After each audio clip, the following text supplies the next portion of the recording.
नहीं, मैं भी पागल और वो भी पागल, दोनों पागलों के पागल।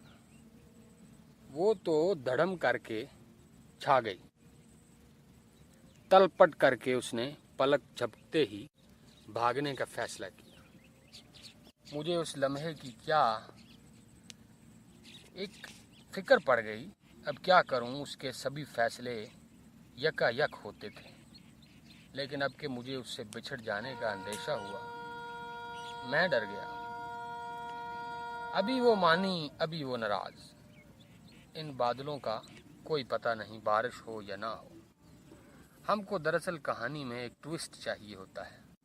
कहानी के ड्रामाई होने के लिए ये सब बहुत ज़रूरी है, वरना पता है ड्रामे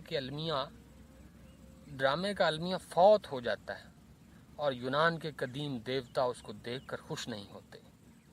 इस कौम पर फिर से देवताओं के नाराज होने की वजह से कहत पड़ गया है, इसलिए मैंने कहानी के ट्विस्ट को बरकरार रखा। अब फिर से मैंने कहानी के तकरीरी और तकदीरी फैसले देवताओं पर छोड़ दिए। नाउज़ुबिल्लाह। आज बच्चों वाला मेकअप करके आई मुझे दिखाने। फिल्म की हीरोइन बड़ी खुश थी, लेकिन हुआ क्या, इश्क ज़हमत की टामक टोयों में गुम आज क्या एक परेशानी में पड़ गए। अभी के अभी बिछड़ चले थे हम, अभी के अभी हम दोबारा मिल गए।